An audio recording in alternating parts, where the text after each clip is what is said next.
Carolina Insider is presented by Wells Fargo, official sponsor of Carolina Athletics. We're back. Time for another edition of the Carolina Insider. I'm Jones Angel. That over there is Adam Lucas. First time we've been back with you in a little bit. And Adam, what a bountiful plate of Tar Heel goodness we have to talk about today. We couldn't wait any longer because there was too much. The show was going to be too stuffed if we didn't go ahead and let you know what's happening in the world of Tar Heel athletics. So we have our social drive coming up. We have a terrific interview with Jamie Ortega. No big deal. ACC Attacker of the Year in women's lacrosse. The Tar Heels #1 and undefeated in that sport, looking for a national title in the coming weeks. And there is so much going on with a lot of those sports. Remember, those fall sports had to move their championships to the spring. So we have fall sports championships. We have spring sport championships getting going. We have NFL draft, all of it coming up on the Carolina Insider. So excited to be here, and we are presented by Wells Fargo. When our communities need us, Wells Fargo is here to help. Adam, let's start with the NFL draft. Tar Heels very well represented this past week with 5 Carolina players going in the 6 rounds of the NFL draft. Started with Javonte Williams in the 2nd round to Denver, Chaz Surratt and De'Ami Brown in the 3rd round. De'Ami to the Washington football team, Chaz Surratt to the Minnesota Vikings, Michael Carter, 4th round to the New York Jets, and finally Daz Newsome in the 6th round to the Chicago Bears. Great to see all those guys get opportunities. We'll see Michael's reaction actually to getting the phone call a little bit later in our social drive, but great to see all those guys get that opportunity at the next level. And these all seem like good fits where they will have a good opportunity. If you heard Jeff Saturday on the audio pod, you heard him say a lot of times fit is more important than necessarily draft slot. And it seems like from what we can see from the outside, these are all places where these Tar Heels will have a chance to play and contribute in some fashion right away. So again, congratulations to those 5 Tar Heels. Can't wait to watch their career as they take the next step in the National Football League. All right, let's get to what is happening in Chapel Hill, and there is a lot. Let's start with Carolina's women's tennis team, ACC champions for the 5th consecutive year. The Tar Heels are 26-0 this year. They have won their last 44 matches going back to the previous season. And Adam, holy smokes, what a terrific team, and a bunch of individual awards as well for Brian Calbus and the Tar Heel women's tennis squad. I think if you're the other ACC teams, you think, well, eventually some of these players will leave, and then you look down, and a freshman, Fiona Crawley, is the ACC tournament most outstanding player. So not only are the Tar Heel upperclassmen do it, they've got depth throughout the program. So congratulations to Fiona. But then don't forget about the upperclassmen, because Sarah Davatilla is the ACC Player of the Year, not the first award she's won during her extremely decorated Carolina women's tennis career. And who's managing all this? Brian Calbus, the ACC Coach of the Year, as he has just done a tremendous job with that program and has them at the very top of collegiate tennis. Tar Heels, no surprise, the #1 overall seed in the NCAA tournament. They start their play Friday in Chapel Hill, looking for an NCAA championship. Already won that ITA Indoor National Championship earlier this year, looking for the outdoor title, which is what the NCAA recognizes. Again, their play starts on Friday. Men's tennis, a terrific season as well. The guys, the #6 overall seed in the NCAA tournament. Their play begins in that event Saturday in Chapel Hill. And Adam, the Tar Heels came up just short in the ACC tournament, fell in the finals, but we're without a couple of key players, including some former guests here on the show. Yeah, you can't expect to win the ACC championship without former pod guest William Blumberg, who was unavailable, as was Rinky Hijikata. So the Tar Heels elected to play somewhat shorthanded in the ACC in order to get ready for, of course, NCAA competition, and looking forward to getting that going this weekend. Now, one of those fall sports that is holding its championship in the spring is field hockey, and for the 12th consecutive season, the Tar Heels have advanced to at least the Final Four. The Heels will play Friday afternoon. That is at 1 o'clock in Chapel Hill. The Final Four National Championship game will be in Karen Shelton Stadium in Chapel Hill. That is 1 o'clock for the Tar Heels against Iowa in the national semifinals. The championship game, by the way, is Sunday evening at 7 o'clock on ESPNU. So hopefully the Heels able to advance. And if they are, you're able to watch that again Sunday, 7 o'clock ESPNU. The championship game have to get by Iowa first, though. That is Friday at 1 o'clock. The Tar Heels looking for their third consecutive national championship in field hockey. And Adam, we have mentioned these names a bunch, but some individual honors for field hockey as well. I feel like she's almost a third co-host. Erin Matson, who of course has been on the show, is going to attempt to score on Jones and his goalkeeper equipment at some point, not this weekend, but down the road a little ways. She's the ACC Offensive Player of the Year. Of course, they could name that award for her. And then Karen Shelton, the ACC Coach of the Year, sixth or seventh individual honor for Karen Shelton in that category as she continues to have just built a dynasty of a field hockey program in Chapel Hill. Let's change gears and head to something I know very well, as you will see later in the show, and that is golf, as the Tar Heels had a terrific ACC tournament. So get a quick breakdown on how the tournament works. The first couple of rounds are stroke play. You take the top 4 teams through the stroke play, and then they go to match play. Tar Heels led the event through stroke play at 26 under. That was an ACC tournament record. Unfortunately, fell in the match play portion to the number 2 seed, that's number 2 ranked, Florida State in the nation, fell to Florida State in the semifinals, but still had a terrific event, including Peter Fountain, who was the ACC individual champion. First time for the Tar Heels to have that award or have someone win that since 2003. Peter Fountain is just a freshman, so what an incredible honor for him. And the Tar Heels now up to number 6 in the nation. NCAA tournament starts for men's golf in late May. Andrew DiBitetto has done a terrific job with the men's golf program. Yeah, that program is resurgent, as Coach DiBitetto has done exactly what he was brought here to do, which is get that program to a level where you always kind of felt like Carolina men's golf should be. Don't look now, but they're there. So again, late May is when NCAA tournament play starts for the guys in men's golf. Soccer going on as well. Another one of those fall sports holding the championships here in the spring. Men's soccer into the round of 16 with a penalty kick victory over Charlotte in the round of 32. And it is a Thursday night matchup with Stanford at 6 p.m. coming up next for the Heels. And on the women's side of things, the Tar Heels advanced past Washington yesterday in Cary. It was sophomore Tori Hansen who scored the only goal of the game. It came in the 67th minute as the Tar Heels now move into the quarterfinal matchup with Texas A&M. That is Sunday at 1 o'clock. Okay, let's finish our trip around all these Tar Heel sports with the 2 lacrosse programs. And we'll start with the guys. They beat Duke 15-12 this past Sunday.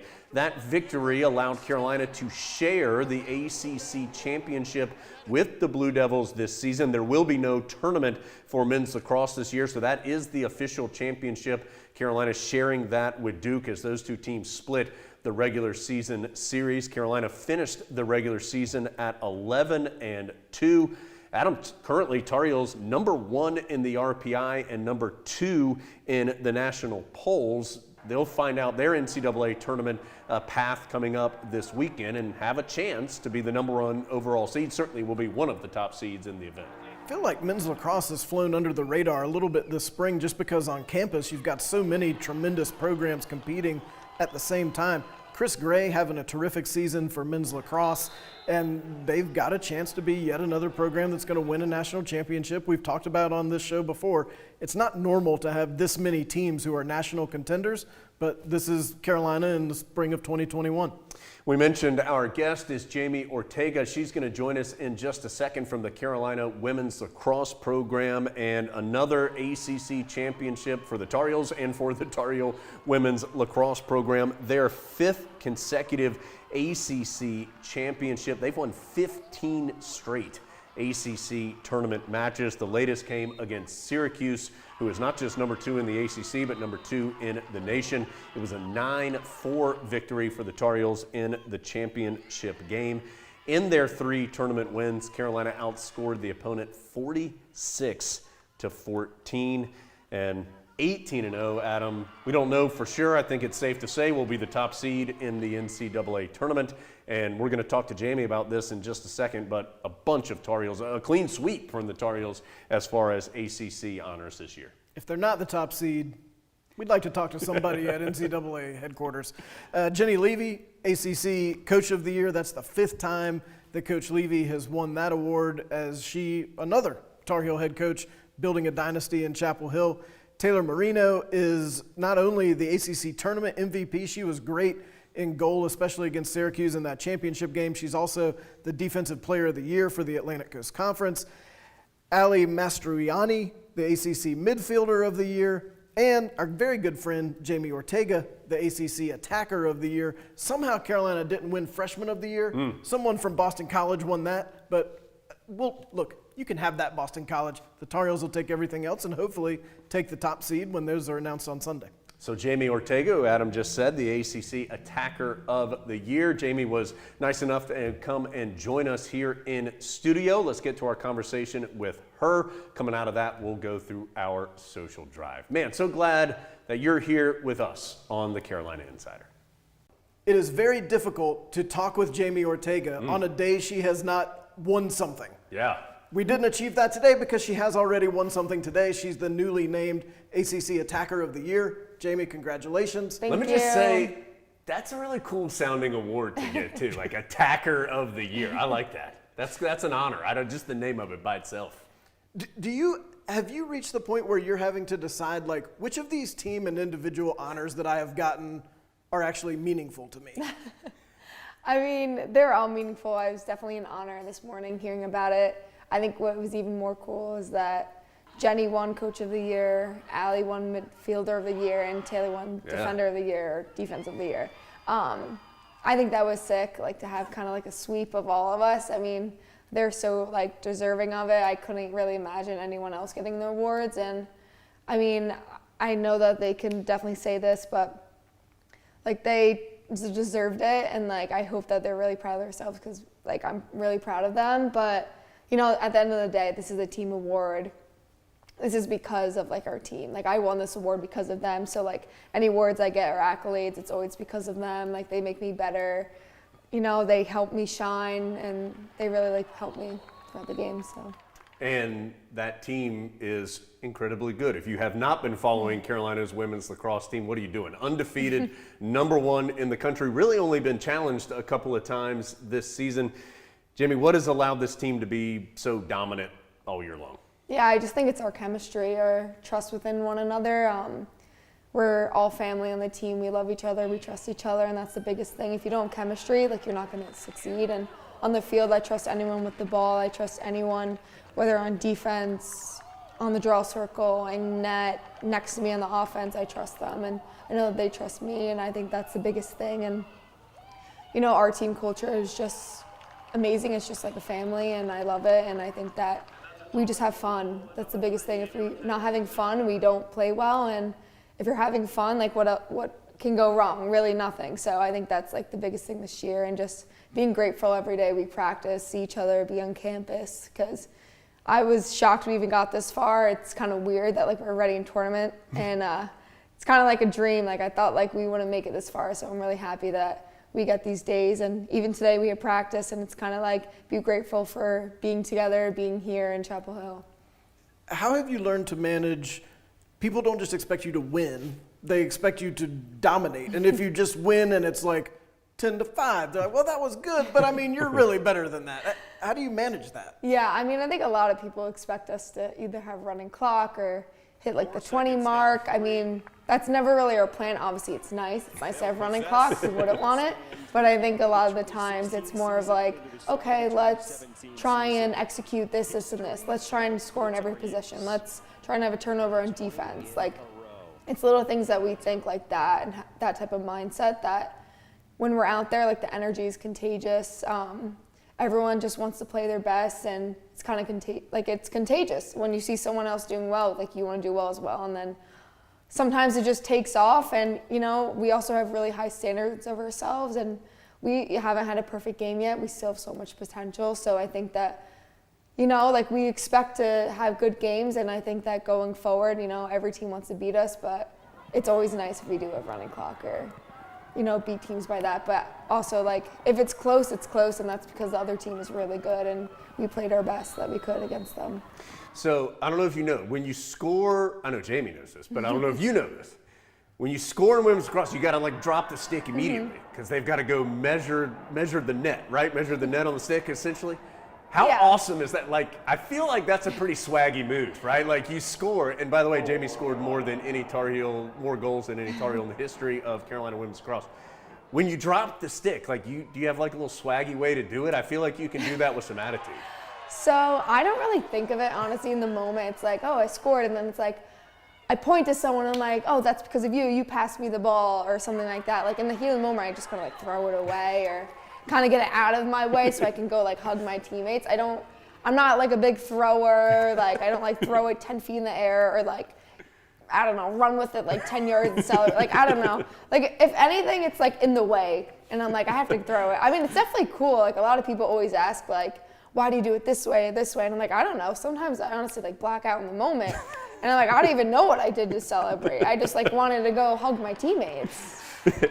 That's what I do when we finish a show. Yeah, I just rip take the that mic off headset and off, just like drop throw it it off. off, And then you're done. and then I Then just you're strut around set. Now we did some intensive research to get ready for this interview, and we have a few really important questions. And I want to specifically ask you about something that one of my daughters also does that I think you do that I don't understand.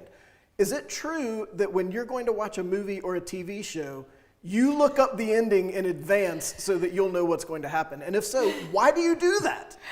So I don't like surprises, and I get very anxious in movies, especially like thriller, horror movies. So I like to know what happens. I can still enjoy the movie, but like I'll look up like the plot of what happens. So I'm like, okay, I'm like here in the movie. I know what will happen next. I just want to make sure like so-and-so doesn't die or like something like that. So-and-so survives. Put yourself at ease. You just want to be at ease. I get very anxious during movies. So like it's nice knowing. And like my friends will take my phone away during movies and like throw it around, throw it off the couch and stuff and like hide it. And I'm like I need to know. Like I've been trying to get better, but it's just something I can't break. Just not yet. Just not yet. Yeah. She's working on it. Jones, Bruce Willis is dead. What? Jamie already knows. I already know.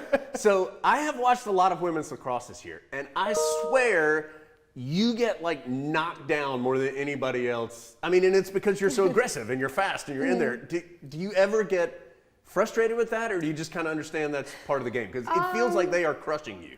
Yeah, I mean, sometimes it's frustrating, but then, I mean, lacrosse is a physical game. I feel like a lot of people don't really like think that, but sometimes I'm just happy I don't really get hurt. I mean, like the one time I did kind of get hurt, but thankfully like it was nothing too serious, and here I am now. But I mean, it's just the game. Like people are gonna try and stop you and do whatever they want to get in your way of not letting me score. So I kind of just have to take it and kind of like at least have an attitude instead of being frustrated. Just be like, okay, like I'm fine. Like I'll get up. Like whatever the next play. I try not to like make it like get to my head or anything like that. Now, you are a big coffee aficionado, true? Are you in it for the actual coffee or for the experience? Definitely both. Like, I think at this point now, I like crave it every day. Like, I look forward to the next cup of coffee that I have. I'm like, oh, I can go to bed, wake up and have coffee tomorrow. Like, it's a great, great thing. But I love everything about it. Like, it really like starts my day once I have my cup of coffee. Yeah, you've turned the corner when you're going to bed thinking about the coffee that you're going to have the next morning. You've turned the corner for sure. Where's the best spot in Chapel Hill? I'm a big Starbucks girl for sure, but I also go to Summit Coffee, which is like it's like a new little startup. It's right near like Quechula. I love like small businesses, kind of like supporting them. I actually went this morning to them. So it's nice. I like how the environment's inside, like good coffee.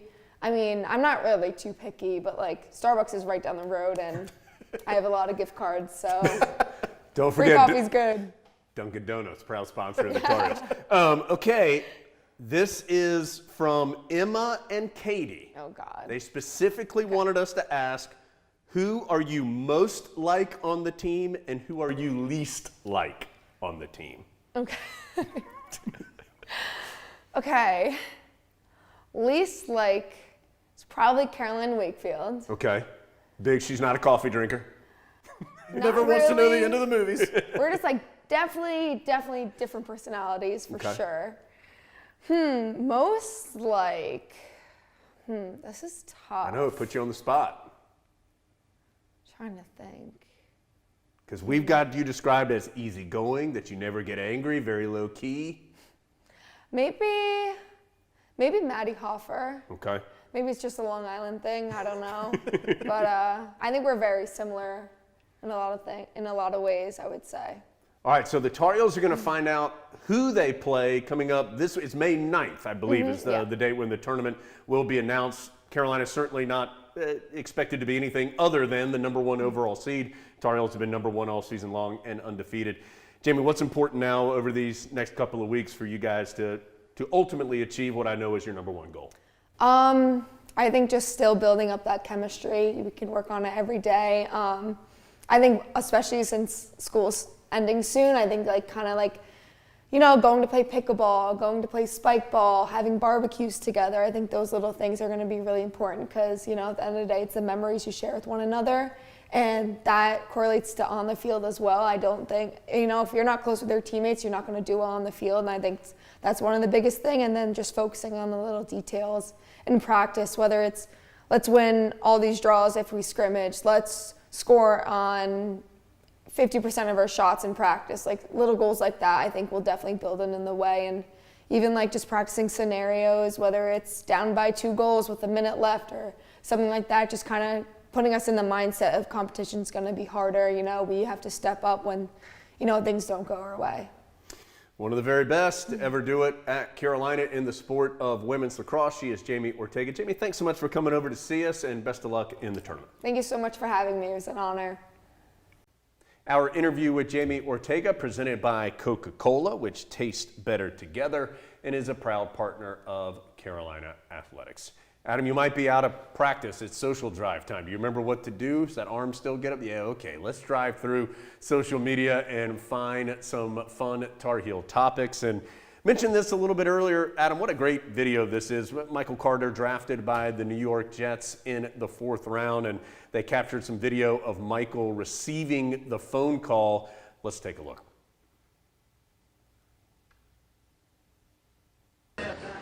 Yeah. All right, thank you. All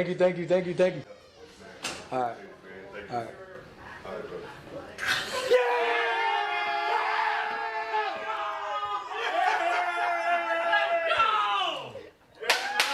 Let's go!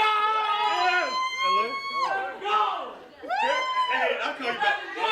How cool is that? I mean, just unbridled joy from, don't injure Michael Carter. We don't want him to get hurt right after he gets the phone call, but you could tell from the family's reaction just how much that moment meant. And one of our favorites, Adam, at Carolina football, we know Michael decently well, and so excited to see him get that chance. The draft has become such a big business that it's easy to just think about picks and teams. These are 7 rounds of actual people achieving probably their life goal. And it was fun to get a glimpse behind the curtain at that with Michael Carter, as you could see exactly how much it meant to both him and his family. Adam, we've heard so often over the last few seasons about what a great person and teammate Michael Carter is. Heard that from his coaches, from his teammates. And Jake Lawler made a really difficult choice to put this out on Twitter earlier this week. Jake has very publicly had a battle with depression. And you and I had a chance to talk to Jake on the audio version of the podcast about this exact story, about Michael Carter and how Michael had been Jake's confidant in these struggles with depression, and kind of laid out this whole story here. Hope if you did not see this Twitter thread that you'll go check it out. But just a snapshot of the type of person that Michael Carter is. Really worth going and finding that whole thread, and also remembering that Michael Carter didn't do the things in that thread in the hopes that one day Jake would make a Twitter thread about it. Right. He did it because that's the kind of person he is, and that's what he thought a good friend should do. That's what he did, and that's why it's easy to be happy for someone who has had such success this week with the NFL draft. Yeah, absolutely. Best of luck to Michael, and again, all those Tar Heels that are getting the opportunity to take the next step. Okay, let's go from football to basketball, and speaking of step, I'm not sure if you had these shoes, Adam, you would want to take any steps in them. You might just want to put them up on like a glass case and look at them. But exclusive Coach Williams Jordans, those are pretty sweet. Double signed by Michael Jordan. One of my sons texted me when he saw this and said, "You've got to get those shoes." And I told him that I was about 903 wins short of Michael Jordan sending me a pair of these shoes. But we'll just go over to Coach Williams' new office and just ask him if we can wear them on the video pod. Yeah. He'll be like, "I love that show." Sure. So those are pretty sweet, and this was pretty sweet. Kobe White, who has been doing this here in recent weeks, Adam, where he's been wearing what he wears walking into the games with the Chicago Bulls. He oftentimes has some kind of message on there, and after Coach Williams retired, Kobe took it upon himself to shout out his former coach. Man, there's not many Kobe Whites, and you see why right there. He wore this sweatshirt right after Coach Williams had retired, so it's actually been about a month ago now. But you can see what an impact Coach Williams had on Kobe White's both basketball career and on his life, and clear that still matters to Kobe White, who wanted to commemorate that in the way that he's been commemorating several different things this season. Another terrific person and player that came through Carolina recently is Cam Johnson. And Cam caught a little flack during his time in Chapel Hill from his teammates about his lack of explosiveness going to the rim. Well, Cam shut down the haters with this play earlier this week. Let's take a look. This was pretty good, Adam, from the Phoenix Suns. Let's take a look. Nice to the basket and finishes with a reverse dunk.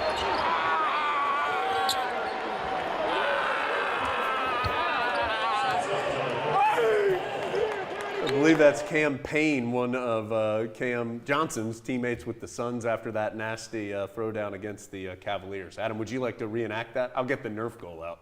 We can get to about 5 feet. Kenny Williams used to give Cameron Johnson a little grief because he said Cam's dunks were actually exaggerated layups. Yeah. That was not an exaggerated layup. That was a pure dunk. Jared Allen on the wrong side of that one from Cam Johnson as Cam with the throwdown. All right, let's go from a shot really close to the rim to a shot far away from the rim. And this one was a game winner from Cole Anthony, of course, now with the Orlando Magic. Not only did Cole hit the shot, then he gave an all-time post-game interview, I think at the speed of 200 miles an hour. Let's take a look and listen. Comes to Bacon, back to Anthony. Got a screen from Wagner. Anthony for three. Got it! He drills it with 1/10 of a second left. How about this young man?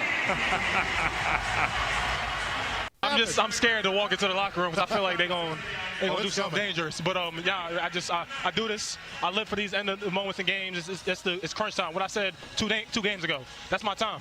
I want to get that showing for my team. So just had to go get it done. And just big shout out to everybody on the Magic, man. We came and we fought today. We're down 15 coming into halftime, man. Dudes did not give up. I love this team, man. Love this city. Let's go. Amen. At the end of the Minnesota game, you said, "Let the ball come to me because I know I'm going to make it." Was that the same feeling tonight, Cole? Yeah. Come on.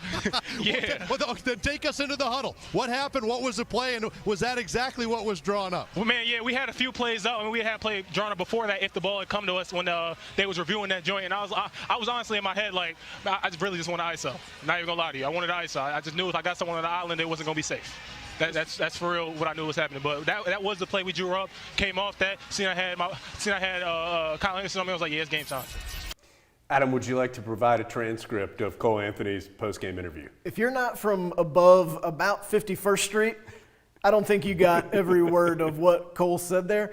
But it does remind you, we didn't get to see the full Cole Anthony in Chapel Hill, and you really do wish you could go back and have that season with a fully healthy Cole Anthony, because it comes through there just how much he loves playing, how much he loves big games, big shots. And we just didn't get to see enough of that in Chapel Hill because he just wasn't healthy enough. And I think also worth remembering, Cole Anthony didn't have to come back and finish that season after his injury. He didn't have to do that. Carolina was struggling.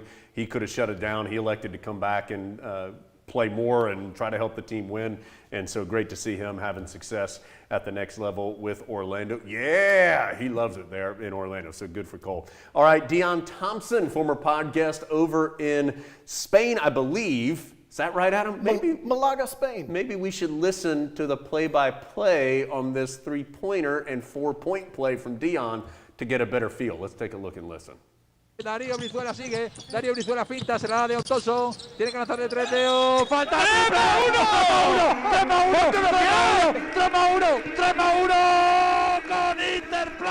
So a very exciting finish there for Dion Thompson. And Adam, a Tar Heel who has flourished in his role overseas, both with the way that he plays and just kind of living life overseas. He's really enjoyed it. I had always wondered what "got it" in Spanish was, and now I think I know, because I think that's what they're saying, because that's what you say when a guy makes a big shot like that. And you're right, Dion Thompson has made a great life for himself playing internationally and has really kind of become a citizen of the world, much like Marcus Ginyard and Jawad Williams. Those are really the three I think of when I think of former Tar Heels who have just thrived internationally, and Dion still playing great, as you saw.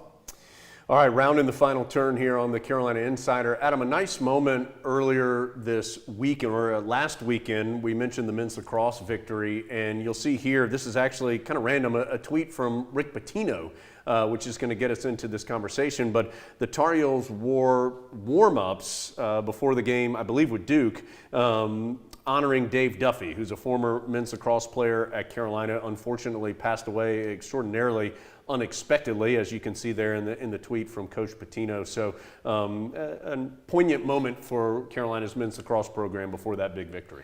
And a great example of Joe Bresci continuing to have a real handle on the fact that he is coaching one of the best lacrosse programs in the entire country, but it's also about even more than that, and that's not the first or the last gesture just like that he's made to try to make sure his players and the entire program understands that. All right, we'll go from something serious to something not serious at all to close us out. So there were a couple of big dates in this week. Number one, if you're a big Star Wars fan, you know that Tuesday was May the 4th, which has kind of become the unofficial Star Wars holiday of the calendar year.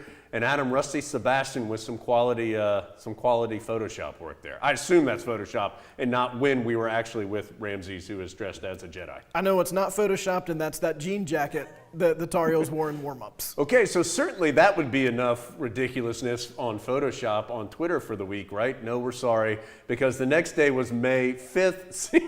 Cinco de Mayo. And Rusty Cotterman brings us that one from the Three Amigos. That one, that is something, Adam. You look so serious. I do. Look, I'm ready. You know who's secretly guns a-blazing. Ramses is the scariest guy up there, I think. Yeah. He means business. If I saw those three, I'd go for the dude on the left there on the picture. There's no question about that. All right, to finish things off, if you're an audio pod listener, you know that I have reached the highest achievement possible. And that is nearly getting a hole-in-one on the 18th hole of a charity event with Tyler Hansbrough and also Antoine Jameson watching as I hit the shot. And Adam, again, if you're an audio podcast listener, you know that we have Miles, who is now handling a lot of our social media, and great work here by Miles. If you don't know what those two things are, on the left, that's Michael Jordan, one of his more famous shots. And then on the right, more importantly, my near hole-in-one on the 18th hole of a charity event with Tyler Hansbrough and Antoine Jameson watching. Look at that, Adam, inches away. That's really strong work by allegedly Miles, and he continues to do good work. And if you haven't heard all the discussions of Jones's incredible golf proficiency, you need to go back and listen to the audio pod, because soon he won't be sitting here because he'll be on the PGA Tour. You see, I was looking down at the monitor. I just wanted to look at that shot as long as I could before we finish things. Oh, yeah, thank you. Look at that. Man, that's worth looking at all day long. All right, we appreciate you being with us. So we'll be back in a couple of weeks for our last scheduled show. That's coming up in 2 weeks of the spring. Of course, with all these championships and so many Tar Heel teams competing for national titles, we hope to be able to bring you some coverage of maybe some great Tar Heel victories here over the next few weeks as well. So keep your eyes and ears open. We're going to cover that as best we can as the Heels move through this really busy spring season. But for now, for Adam Lucas, I'm Jones Angel. Thanks so much for being here on the Carolina Insider. See you later, big girl.